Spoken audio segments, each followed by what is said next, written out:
From the station working for you, this is Good Morning Indiana, streaming now. It is 5 o'clock here on your Friday. Good morning to you. I'm Nicole Griffin. Nicole, good morning. I'm Rafael Sanchez, and these are your headlines on this December the 18th. A shot in the arm for those who need it most. The latest on Hoosiers getting their first dose of the COVID vaccine beginning today. And a second COVID-19 vaccine could be on the market soon. What's next for Moderna's approval and what experts say about which vaccine you should choose. And while many industries are hurting during this pandemic, others are really seeing a boom. Our Kelsey Anderson shows us how one local company is seeing a spike in sales. Welcome to Good Morning Indiana. Can I just say, it is Friday. Can I just let that hang out in the air? It is Friday. We made it. Yes. Can I go home now?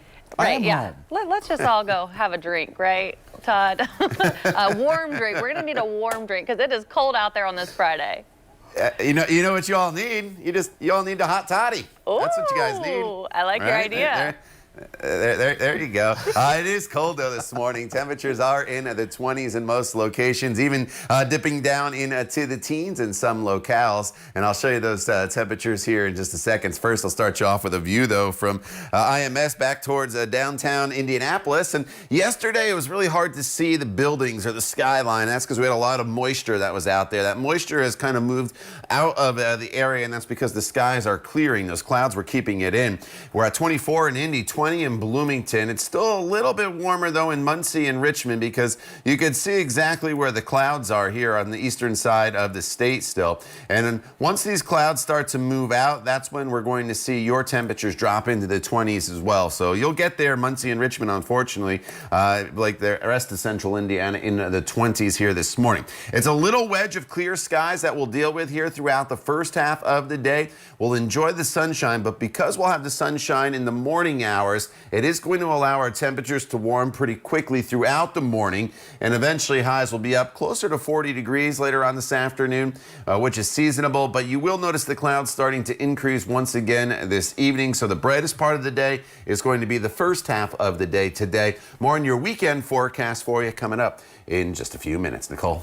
All right, Todd, thank you. At 5:02, let's take a live look outside at your roads this morning. I-65 south of State Road 267 here, where you can see traffic is moving up to speed. Just a few cars out on the roads right now at this hour. We aren't tracking any crashes or delays to start your Friday, but we will keep you updated.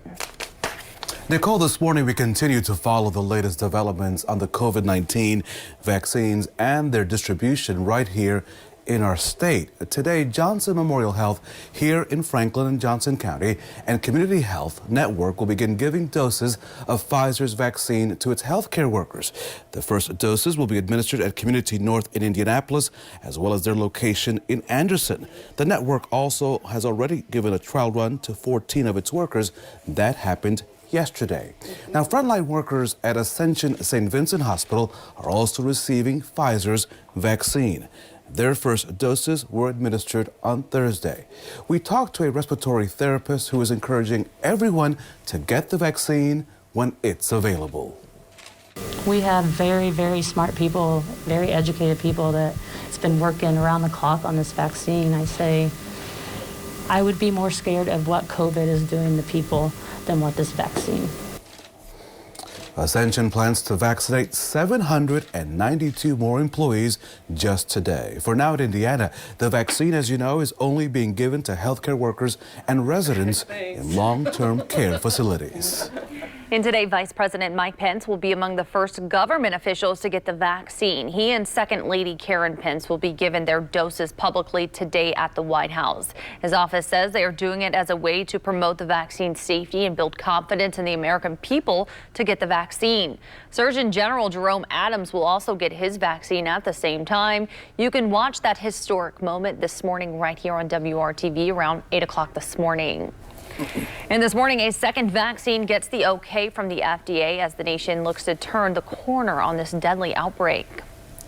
And Nicole, while officials scramble to distribute the two vaccines to the hardest hit states, hospitals are simply overwhelmed by an explosion of cases. ABC's Andrew Dimbert has more from Washington. Amid the rising number of COVID cases, an FDA advisory panel approves a second vaccine made by Moderna. Looks like we have a favorable vote. Unlike Pfizer's vaccine, Moderna's can be stored in regular freezers, making it easier to distribute to more remote parts of the country. Studies show the Moderna vaccine is 94% effective in preventing symptomatic cases of COVID-19, similar to the Pfizer vaccine already being used nationwide. Health officials hope the two vaccines take the wind out of the surging number of cases, but the COVID Tracking Project is reporting a record high number of deaths from the virus in the U.S. for the second week in a row. Intensive care units across Southern California now at full capacity. You have to pick which one of your patients has the best chances of making it, and that's one you're going to have to give most of your care to. California is not alone. A new forecast shows the Southeast faces an especially high risk for a surge in cases, including Atlanta, the Carolinas, and Tennessee. Experts are urging governors to take a stand against holiday events because they say this ongoing surge is the worst yet. Dr. Anthony Fauci telling Fox News, "You don't have to cancel things. You can still spend time with your family. I'm just asking people to be careful." And it's a two-front fight, from the health emergency to the economic crisis. On Capitol Hill, there is still no deal for an economic relief bill, but both sides insist that they are close, with Senate Majority Leader Mitch McConnell telling his colleagues to be prepared to work through the weekend if they can't strike an agreement today. Andrew Dimbert, ABC News in Washington. This morning, we have more on this developing story. Once Moderna's vaccine is approved, the company now says it will offer doses to trial participants who were given the placebo. In a letter, Moderna says they can be unblinded. That is, they can learn if they've been vaccinated. They can also remain blinded to help the company track the long-term effects of the vaccine occurring in its 2-year trial. Blinding is standard for trials, but Moderna says that it can gather data with COVID-19 tests instead. With months to go before the vaccine is available to the general public, there are a lot of questions surrounding the process and the vaccines themselves. We took some of those questions to an assistant professor of public health and an infectious disease specialist, and they say researchers are still trying to figure out some of the long-term impacts of the vaccine, like whether it will provide lasting immunity. I think that's a question that is a magic ball question. We don't know. We have seen that there's at least 2 different strains of COVID that are out there, that it has mutated. Is it something that will continue to mutate? Now that a second company is about to receive approval for its vaccine, we asked our experts if there is a difference in the two vaccines. Should I prefer one manufacturer's vaccine over the other? I think I can tell you that they all went through the same vetting process, right? There are more differences in how they're stored and what temperatures they're stored at, but from a medical perspective, they are very, very similar. Well, at this time, the Pfizer vaccine is not approved for people younger than 16 years old, and researchers have only been monitoring clinical trials for a few months, so it is still unclear about any long-term effects. Right now on WRTV.com, we have everything you need to know about the COVID-19 vaccines. We do have information in a question and answer format, so it is easy to follow and understand. Plus, several stories you'll want to see as Indiana starts receiving the doses of the COVID vaccine, and that is all on WRTV.com. Nicole, now a look at Indiana's latest COVID-19 numbers. The State Department of Health reporting 6,458 new cases. Those numbers are from Thursday. More than 447,000 total cases have been reported since this pandemic began. 79 more Hoosiers have also died with the virus, now raising Indiana's death toll to more than 6,800. A lot of central Indiana businesses are struggling right now to make ends meet as the pandemic continues to impact their bottom line. But WRTV's Kelsey Anderson joins us from Noblesville this morning with how one local business can't keep up with the supply and demand. Here at Always in Stitches in Noblesville and at stitching stores across the country, business has been booming as people started making those masks and getting back to their crafting roots. Cappy Saxton is the store manager at Always in Stitches in Noblesville. She says they've been able to stay open during the pandemic because they're considered an essential business due to the fact that they sell supplies to make masks. She tells me they've been so busy they were actually able to hire on one of their part-time employees to be full-time, to be their customer concierge, helping those who don't want to come into the store. Saxton says sewing and crafting is therapeutic for a lot of people. It is a huge industry that does very well when things unfortunately go bad because people return to those crafts. They return to pulling out mom's sewing machine or grandma's sewing machine and getting it out, and it connects you to that person, and it also gives you something to do. She jokes if you stab something 1,000 times like a quilt, cross stitch, or another craft, you will eventually feel better. She says right now they still have a hard time keeping fabric in stock. Working for you, Kelsey Anderson, WRTV. All right, thank you there, Kelsey. As we get out the door and start your day off on this Friday, we've made it to the end of the work week. You're walking out to temperatures that are very chilly across the area. In fact, we are running about 10 degrees colder this morning than we were yesterday morning, as many of us are down into the 20s. Some of you are down into the teens. As far as when you come home, though, we'll have increasing clouds throughout the day, and it will be mostly cloudy later on this afternoon with the temperature back up to about 35 degrees. So there will be some sunshine today. It's just from sunrise until about midday before the clouds start to gather once again.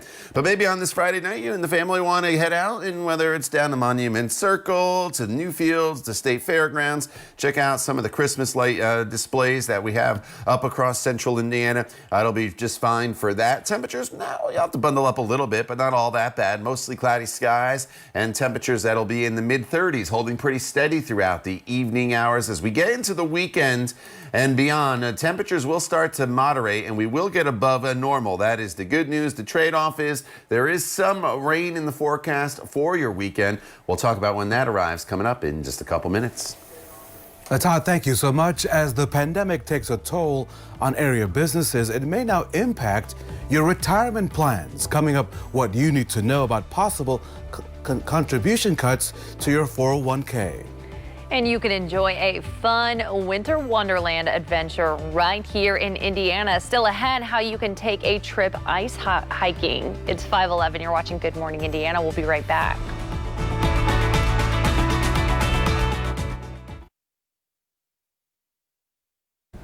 This morning, an investigation is underway in Noblesville after a couple was killed in a shooting. Police say it happened Thursday afternoon at a home on Plains Road off 161st Street. When they arrived, they found a man and woman suffering from gunshot wounds. Both were taken to the hospital and later died. The woman has been identified as 37-year-old Kristen Tamalia and the man, 43-year-old Renee Tamalia. Police say they believe the shooting was a murder-suicide, but the investigation is ongoing. A federal grand jury has indicted 6 men with conspiracy to kidnap Michigan Governor Gretchen Whitmer. If convicted, they could get life in prison. Authorities say they were motivated by belief that Whitmer was overreaching her powers with executive orders for coronavirus restrictions. 5 of the 6 appeared in court Thursday for a pretrial conference where they pleaded not guilty. 13 total people have been charged in the domestic terror plot.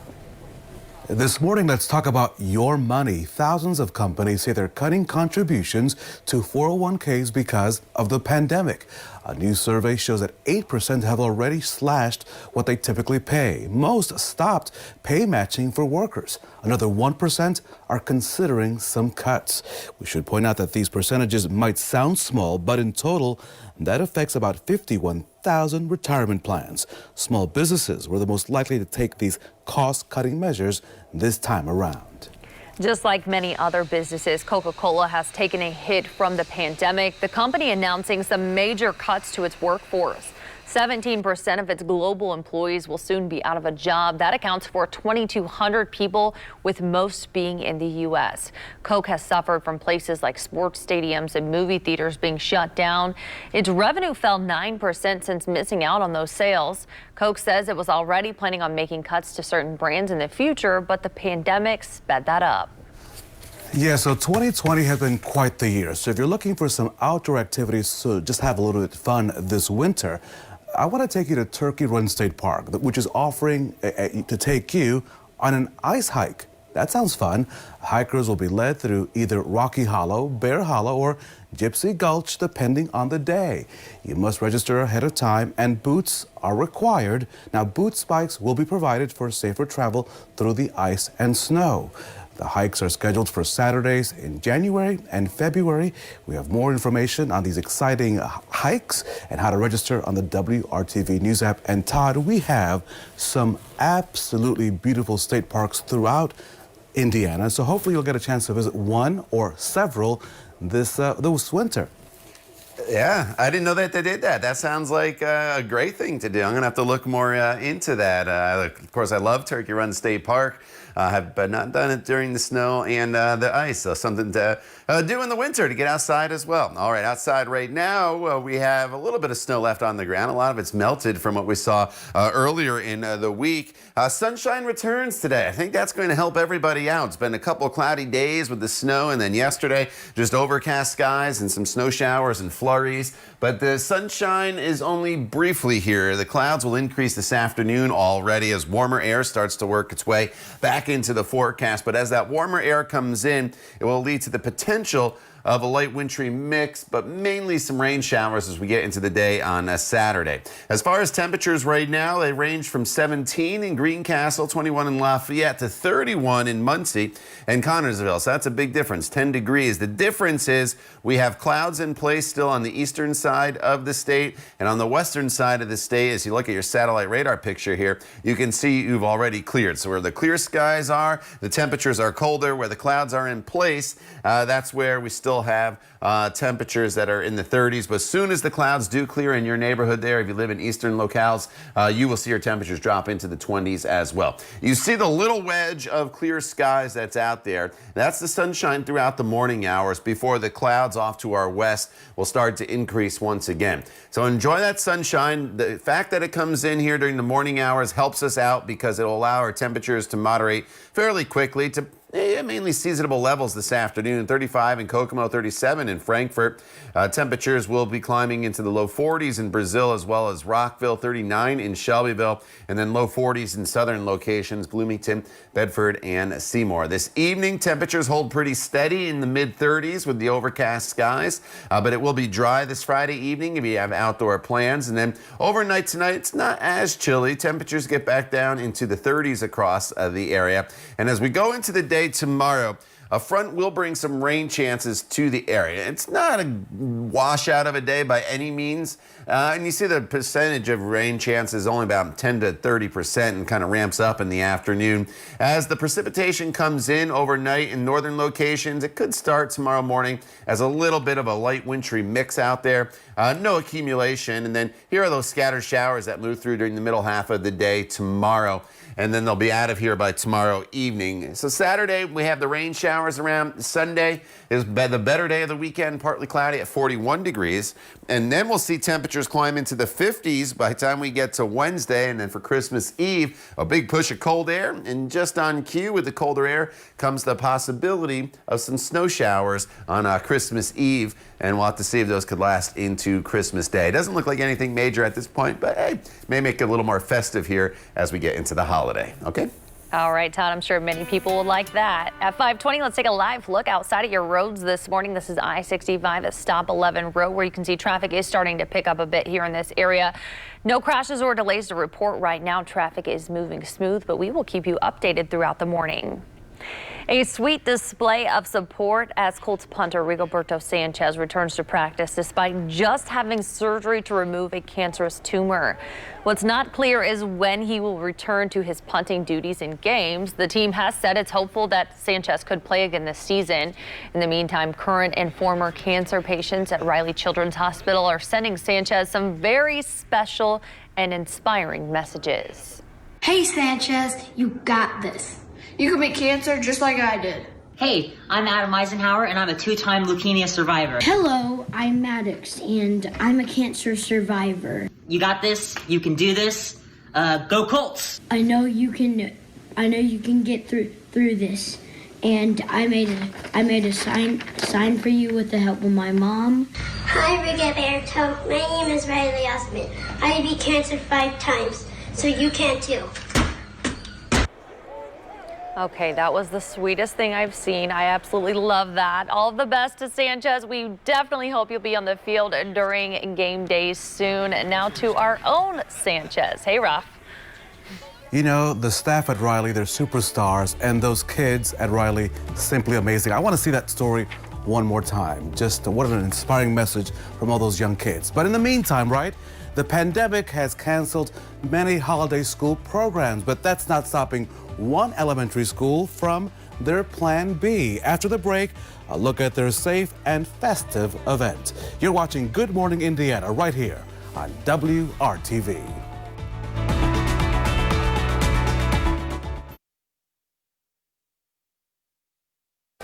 Welcome back. An Indianapolis school could not hold their annual holiday performance, so this year they moved their celebration outside just to keep everyone safe. And you know what, Nicole? Plan B was just as good. Teachers at Robert L. Frost School, they decorated the yard with lights, and families drove by for cookies and some cocoa and to say hello to some familiar faces. The school says it was a fun and really a creative way to connect with students and wish them a happy holiday before the winter break. It feels amazing. Some of them we have not seen in person all year. So since the start of school, we've not seen them because they elected to be at home. So it's really nice to be able to see them and wish them a Merry Christmas and Happy Holidays. I love all of that bling. I need that hat and I need that necklace, Nicole. Families also received Christmas lights and a gift donated by community partners. What a great event, and I'm glad their Plan B worked out well. Look at them, folks. Happy, and we're happy this morning, Todd. It's Friday here in Central Indiana. Yeah, you know, it's Friday, and it's the Friday before a short week next week with the Christmas holiday. So, yeah, it's great to see all that festive cheer there at the school. All right, outside right now, it is cold. Temperatures are in the teens and 20s in many locations. Still holding on to a few 30s off to the east where the clouds are still in place, but they'll move out as well. We'll have sunshine here this morning. That'll help to moderate the temperatures fairly quickly, but the clouds do build once again this afternoon, so eventually it does become mostly cloudy, but it's a dry day for us today with high temperatures that'll be topping off in the upper 30s. The time now is 5:27. You're watching Good Morning Indiana right here on WRTV. Stay with us. We're back in just a couple minutes.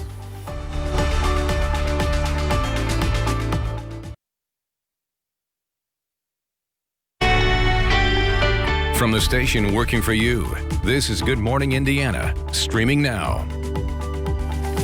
The pandemic continues to take a toll on Hoosier lives. The big story now at 5:30, what the latest White House report says Hoosiers need to do to help slow the spread. Welcome to Good Morning Indiana on this Friday, December the 18th. I'm Rafael Sanchez coming to you live from the official WRTV living room right here, Nicole, in Johnson County. It is great to have you this morning in Studio A. Great to be here as always, and happy Friday to both of you. As people are heading out the door this morning, Todd, though, they're going to need to be prepared as they walk out the door because it's pretty cold out there on this Friday. Yeah, you need to bundle up. There's no doubt about that. Yesterday, we had kind of that damp feel, but temperatures were still hovering in the upper 20s. Some locations are in the teens here this morning now that the skies have cleared. So what do you need to grab before you go today? Well, the coat, the hat, and gloves, a necessity. And you can grab the sunglasses if you want today as well, as we finally have some sunshine back in this forecast. Yesterday was cloudy from start to finish, but today we'll have at least some sun the first half of the day. Where the skies are clear, that's where temperatures are colder, 20 in Terre Haute as well as Bloomington, 24 in Indy, compared to 31 with clouds still in the Muncie area. And you can see those clouds here on our satellite picture, but they are moving out. So even if you are in the 30s here this morning, you are going to see your temperatures drop off pretty quickly once those clouds depart. It's a dry day for us with, again, partly cloudy skies to start. And then once we get to the afternoon hours, the clouds will start to build once again with a high temperature topping off in the upper 30s, which is seasonable for this time of year. Nicole. All right, Todd, thank you. Let's take a live look out on the roads this morning. This is I-65 and I-70 there at the North Split, where we do have, looks like a police officer there pulled over with his lights flashing. Just be aware of that as you're traveling through that area. Maybe move over and slow down, but no major crashes or delays so far to start your Friday, so that's good news. Raphael. So Nicole, this morning some new information from the White House Coronavirus Task Force.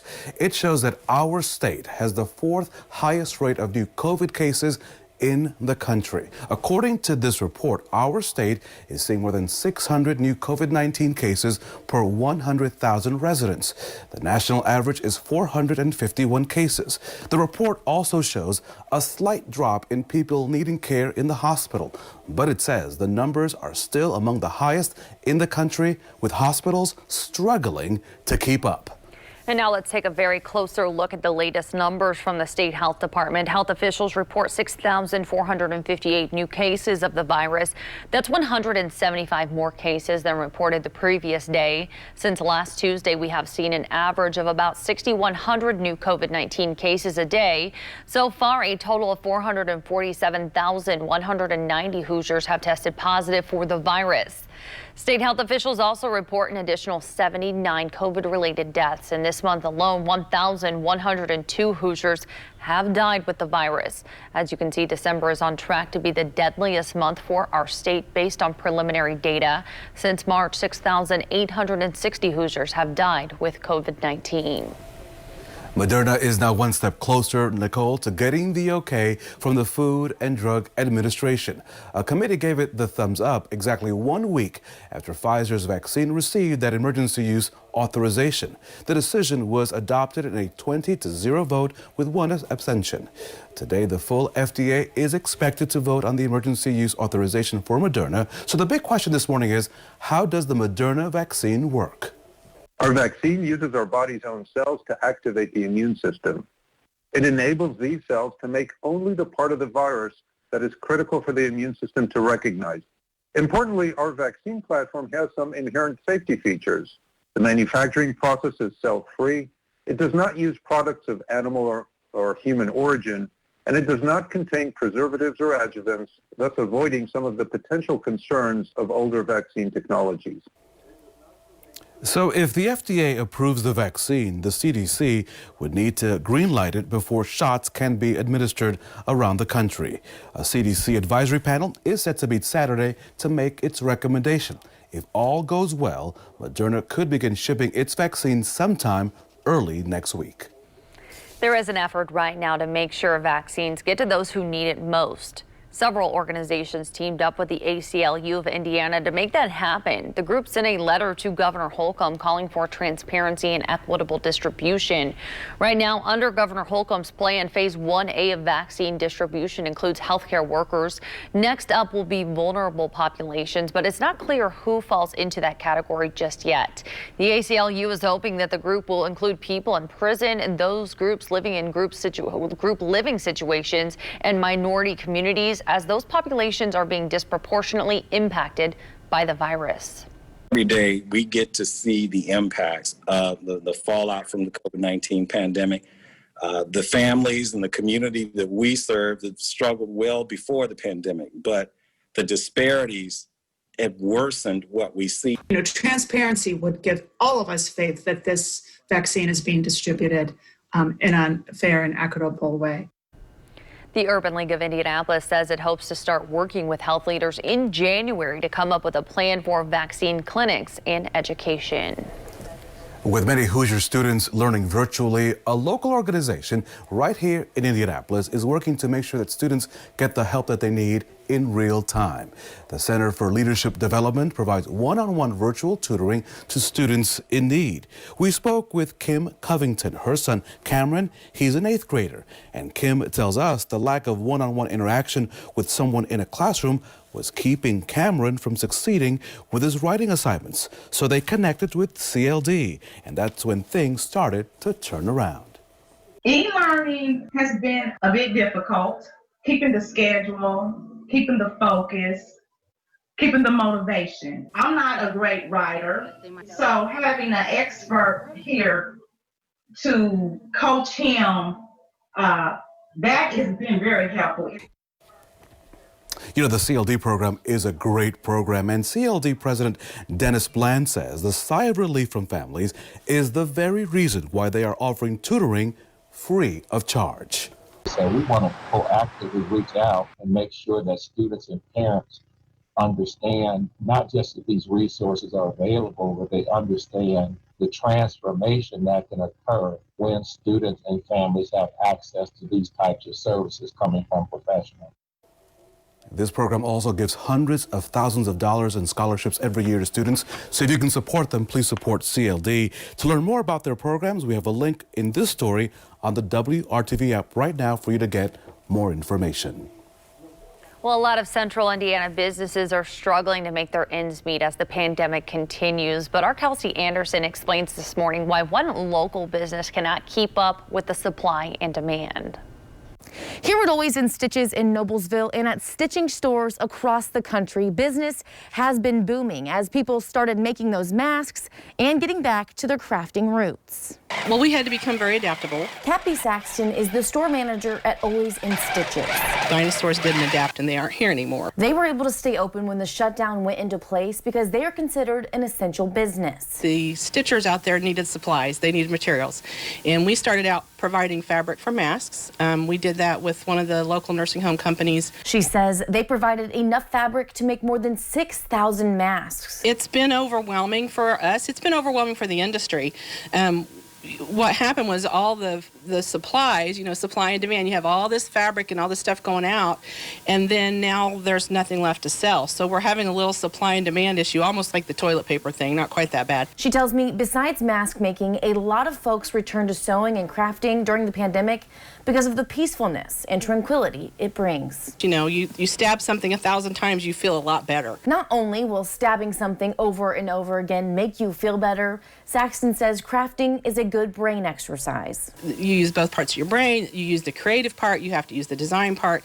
And so when you're making a quilt or when you're doing cross stitch or you're knitting something, that uses the entire brain in a way that makes it very healthy for you. So if you're someone who wants to get into crafting or know a crafter, this right here makes a good Christmas gift. It's a panel with instructions and all of these masks you can make quick and easy. Working for you, Kelsey Anderson, WRTV. The Riley Hospital for Children Labor and Delivery team at Methodist has launched the state's first birth class designed for LGBTQ families. Candace King is a labor and delivery nurse at Methodist Hospital, and she teaches this new class. She says the goal is to provide a safe space for new and soon-to-be parents. It's a safe place where they can ask whatever they want and not have to worry about that. And maybe even have somebody that they can relate to, whether it's another couple that is quote unquote non-traditional, as well as myself, the instructor, just being a member of the LGBT community is a little more relatable to them. There is some sort of trauma that happens in the LGBT community in terms of healthcare and medical providers. That's just a reality. So to know that I can get on IU North or Riley or Methodist or whatever website and see LGBTQ just out there and very public, that is a big deal. The first class took place at the beginning of December and is virtual right now, of course, because of the pandemic. The class, though, will be held quarterly there at Riley Hospital for Children. Of course, that's the program for LGBTQ families. On this Friday, let's check your Friday forecast with Todd Clausen. And Todd, give us a good one. Come on, it's Friday. Hey, we're bringing the sunshine back, Raphael. We're bringing the sunshine back, so that's always a good thing here as we end the work week. It was a week in which we saw our first accumulating snow, and yesterday we had some snow showers and just lots of clouds around. Well, today we're going to have the sunshine, but with the clear skies this morning, it is cold out there. 20 in Bloomington as well as Terre Haute, 21 in Lafayette. Thankfully not factoring in much of a wind chill. Muncie's running a little bit warmer because there's a little cloud cover in place. But with this sunshine, unlike yesterday when temperatures just wouldn't move at all, we will warm pretty quickly today. In fact, by the time we get to 1 o'clock here, as you see, our temperatures are all above freezing, and then we'll eventually climb up to right around 40 degrees today. Tomorrow we bring some rain showers into the forecast for your weekend. We'll break that down for you in more detail coming up in just a few minutes. All right, Todd, thank you. Lawmakers in Washington are making progress on another coronavirus aid package and potentially putting cash in your pocket. Where negotiations stand right now this morning. It's 5:42. You're watching Good Morning Indiana right here on WRTV.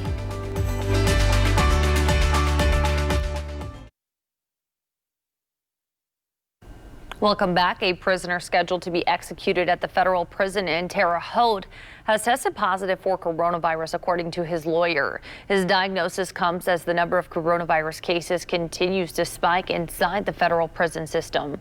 Dustin John Higgs is scheduled to be executed January 15th. He was convicted of abducting and killing 3 women back in 1996.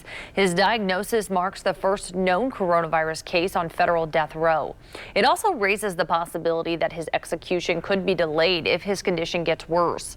In a statement to the Associated Press, the Bureau of Prisons confirmed that an employee working in the same unit also tested positive for the virus. As of Thursday, more than 300 inmates have confirmed cases of COVID-19 in the Terre Haute facility. Thousands of Hoosiers are waiting for some relief, so let me take you to Capitol Hill, where Senator Mitch McConnell says lawmakers will not leave Washington until a COVID package is signed. McConnell's comments come as several initiatives, including an eviction moratorium and unemployment and the expansion of unemployment benefits, are on the table. A $900 billion package is also under consideration. It includes help to small businesses, weekly unemployment checks of $300, and stimulus payments to most people totaling $600. But some Republicans say the bill's price tag is too high, while progressive Democrats want larger stimulus checks. Still, lawmakers are very hopeful that they can reach a compromise and pass a temporary funding bill to also keep the government open. Meanwhile, McConnell and House Speaker Nancy Pelosi are coming together to encourage fellow members of Congress to get vaccinated. Both Pelosi and McConnell say they will get the COVID vaccine in the next few days. Members of Congress are eligible under government continuity guidelines. A small supply of Pfizer shots was sent to Washington, meant for lawmakers on Capitol Hill. McConnell says as a polio survivor, he's especially aware of the hope that this vaccine brings. This morning, the Northeast continuing to dig out after that massive snowstorm. More than 40 inches, right? 40 inches of snow fell in Binghamton, New York. That's in upstate New York. At Baltimore's airport Thursday morning, a Spirit Air flight from Las Vegas, it skidded off an icy runway. Thankfully, no one was hurt. A multi-car pileup left several people hurt, of course, on New York's west side, and nearly 50 people hurt in crashes across Connecticut. 2 people died from a massive pileup on I-80 in central Pennsylvania. At one point, more than 25,000 East Coast residents were without power. And Todd, that is a lot of snow. When you talk about more than 40 inches in upstate New York, I can't even imagine what that looks like. And I definitely would not want to shovel it if it happened here in central Indiana. Right. I remember growing up in New Jersey, the blizzard of '96, we got 36 inches of snow. That's the most snow I've ever seen in one storm system. And they topped that 40 in Binghamton. Other places in New York State up to 44, 45 inches of snow. It's really, really hard to believe. We had that 1 to 3 inches here on Wednesday. That was part of the same storm system. But obviously, when you add in all that moisture that comes off the Atlantic Ocean, that's why they get those hefty snowfall totals. 24 degrees right now in Indy with clear skies. You notice the feels like temperature, same as the actual temperature, not much of a wind out there, and so no wind chill this morning in most locations. Temperatures range anywhere from 17 in Greencastle to 20 in Bloomington as well as Terre Haute. 23 in Greenfield, but then you just go up to Muncie and it's 31. You may ask, why is it a little bit warmer on the eastern side of the state? And it has to do with cloud cover. There's a little bit of cloud cover lingering to the east, and that's why we are seeing temperatures there running a few degrees warmer. But as soon as those clouds run out, unfortunately, Muncie, you're going to end up into the 20s as well. The wind chill values, as I mentioned, not much difference than the actual temperatures. And throughout the day today, we'll have sunshine this morning. And that is key because with the sunshine this morning, that'll help to warm the temperatures up pretty quickly. Unlike yesterday, where the temperatures just didn't really warm at all. We only went up a couple degrees throughout the entire day. There'll be a nice jump from 22 at 6 a.m. here center to about 33 degrees by the noon hour. Then high temperatures today top off at 38, which is seasonable for this time of year. There's that cloud cover in Muncie in Peru still, but as it moves out, we are going to see those temperatures drop. Here are the clear skies that we'll be enjoying through a good chunk of the morning hours. But the next storm system already off to our west. It's not a big storm system, but it'll throw the clouds at us later on this evening. So if you do have plans this Friday night, temperatures hold pretty steady right around 34. So it's chilly, but not terrible for this time of year, with skies that'll be mostly cloudy. And then as we head into the overnight hours, temperatures only drop another couple degrees to right around 32 in Indy for your overnight low. Now, there will be some precipitation coming in overnight, and for some of you in northern locations, as you get up, especially if you get up early on Saturday morning, there could be a little bit of a light wintry mix. It shouldn't accumulate much at all, but there could be a slick spot there in Kokomo as well as Peru and Muncie and Hartford City tomorrow morning. But by the afternoon hours, temperatures will be above freezing, close to 40 degrees, and it will just be some light rain showers moving through. We're not looking at a lot in the way of rainfall tomorrow, but it's not going to be a bright Saturday. Sunday's the brighter day of the weekend at 41. Could be a little bit of a light wintry mix Monday morning as well, but then temperatures well above freezing into the mid-40s for Monday afternoon as well as Tuesday. 50 on Wednesday, and then a shot of colder air comes in just in time for Christmas with a few snow showers possible on Christmas Eve. Nicole. All right, Todd, thank you. It's 5:51. We're taking a live look outside at I-465 at West 10th Street there on the west side of town this morning, where traffic is moving up to speed. Good morning to everyone waking up here in this area with us on Good Morning Indiana.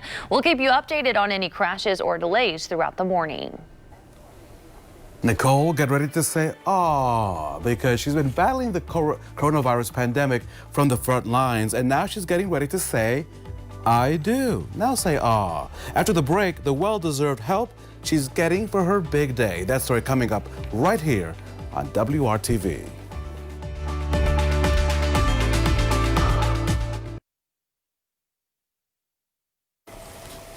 So love the story. A young nurse being rewarded for her hard work during this pandemic is getting some really big help for her big wedding day. Please meet Takoa Knight. She's a nurse at Ascension St. Vincent right here in Indianapolis. And last month we were there when the owner of Marie Gabrielle Bridal Couture surprised her with the news that she was chosen to win a free designer wedding dress. The shop received tons of nominations for its contest to reward a frontline worker. Takoa's nomination from her future sister-in-law really stood out. She deserves it more than like anybody I know. She works so hard and she just does it and works hours and hours and hours and hours and hours and still manages to wake up the next day. She's just always personable and was always willing to help, and as soon as I saw the competition posting, I was like, yeah, I'm nominating Takoa. It just wasn't even a second thought. It wasn't even a second thought. The Healthcare Heroes dress giveaway was through a partnership with Marie Gabrielle Couture in Indianapolis and one of the designers, Pronovius. Now, yesterday, Takoa got to pick up the dress that she will wear and walk down the aisle early next year. Our floor, we've closed down the floor at the hospital, so now our floor is like working with different patients than we usually do. I'm usually on an oncology floor, and now we're taking a lot of overflow from the ED, so that's been a challenge. It is very boho-like, which is the theme I'm going for the wedding. I don't think anyone would really expect it. All the brides who were nominated will also receive a special discount from Marie Gabrielle for all they have done for our Indianapolis community this year. And of course, Todd, you know, I'm an officiant, so if Takoa needs a free officiant, just send me an email, and from Todd, from you, she will just need a nice sunny day sometime next year. Todd, you get to pick the day. Yeah, all right. Well, we'll figure out a nice, bright, warmer day for her to have that nice outside wedding. It's chilly this morning, though, across central Indiana. Take a look at some of these temperatures with the updates coming in at the top of the hour. 14 right now in Logansport, 15 in Kokomo, 19 in Bloomington, still at 25 in Indy. We finally have some sunshine here this morning, but the clouds increase again this afternoon as your high temperature gets up to 39 degrees. So a pretty quiet day for us with seasonable temperatures. More on the weekend forecast and beyond coming up when Good Morning Indiana continues right here on WRTV.